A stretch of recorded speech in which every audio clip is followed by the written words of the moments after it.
History of the Jefferson Nickel 1986 is a journey through American coinage during a period of economic transition, political shifts, and changes in the United States Mint. As the nation moved deeper into the 1980s, the Jefferson Nickel continued its long run as one of the most familiar coins in circulation, first introduced in 1938. The design by Felix Schlag had already been used for nearly 5 decades by 1986, and this year serves as an important chapter in the evolution of the series. To understand the 1986 Jefferson Nickel, it is important to recognize the historical context of the mid-1980s. The United States economy was recovering from inflation and recession earlier in the decade, and the Mint was working to maintain stable production levels for circulating coins.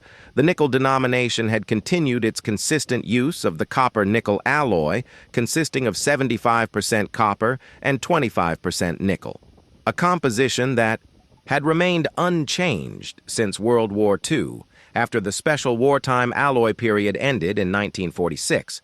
The 1986 Jefferson Nickel was struck at 2 major mints, Philadelphia and Denver, with no proof nickels made that year at San Francisco, since the San Francisco Mint was focused primarily on proof coinage and commemoratives during the 1980s.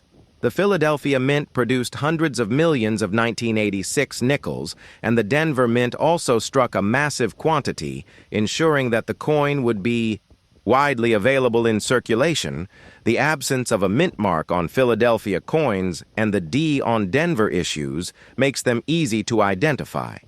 For collectors, the coin continued to feature the classic Jefferson portrait on the obverse, a design that reflected the nation's founding principles and the legacy of Thomas Jefferson, known for his contributions to American democracy, his role in the drafting of the Declaration of Independence, and his focus on education, liberty, and governance. The reverse design, displaying Monticello Jefferson's Virginia home, symbolized stability and national heritage during a period of modernization in the United States.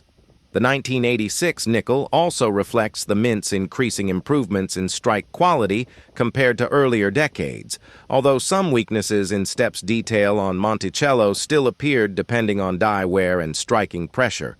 Full Steps examples from 1986, especially those with 5 or 6 fully defined steps, remain popular among collectors in the modern numismatic market because they represent precision and strong die maintenance over time.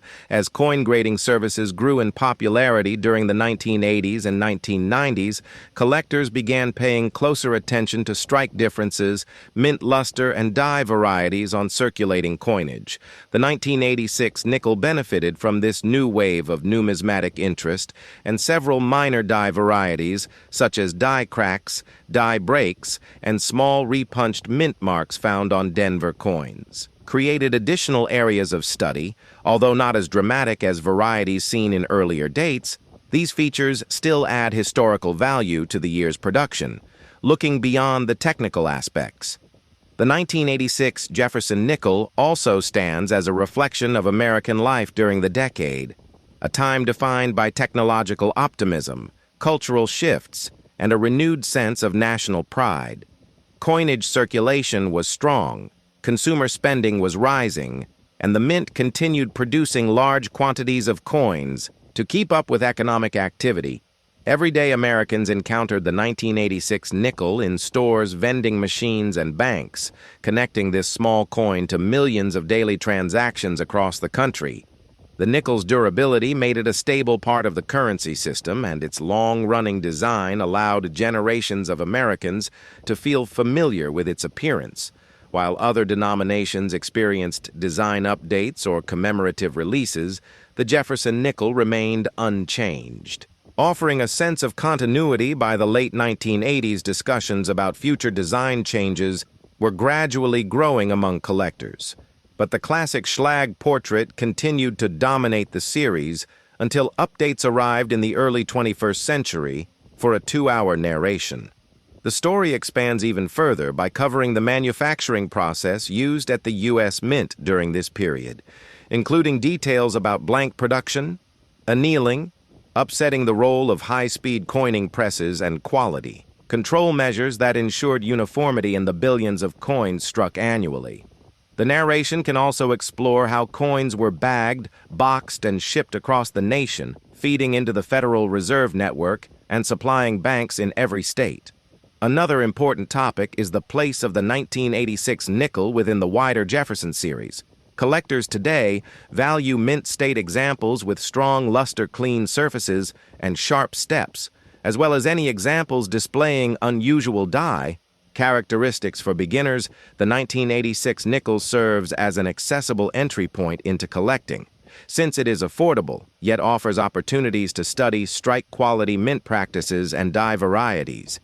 The coin holds a special place for those who grew up during the 1980s, connecting memories of childhood spending, school lunches, bus fares, and everyday life with the coins they handled.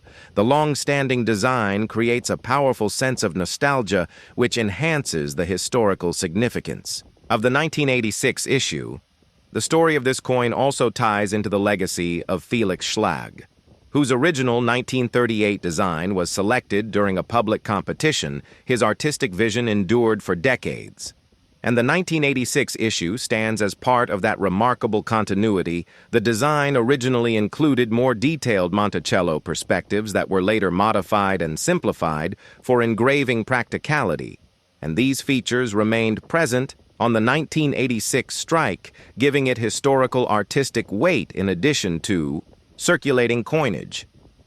The 1986 nickel plays a part in the wider numismatic culture of the era, with coin shows, price guides, and collector magazines, all highlighting the growing interest in modern coin collection, while earlier dates attracted more major attention. Modern circulating coins, such as the 1986 nickel, helped introduce new generations to the hobby, bridging the gap between everyday money and historical study. In exploring the 2-hour narration, the story continues by diving deeper into the function of the nickel within the U.S. economy, examining how the buying power of 5 cents changed over time, how inflation shaped consumer habits, and how coins like the 1986 nickel represented economic resilience as Americans adapted to rising technology, expanded media, and changing cultural landscapes. The nickel remained a reliable and recognizable symbol of American identity. Ultimately, the Jefferson Nickel 1986 is more than just a coin. It is a snapshot of American history, a product of mid-'80s minting technology, a link to the legacy of Thomas Jefferson, and a continuation of an iconic design that endured for generations. This year stands at the intersection of numismatic interest, national culture, and everyday life, making the 1986 Jefferson Nickel a meaningful part of the broader history of U.S. coinage.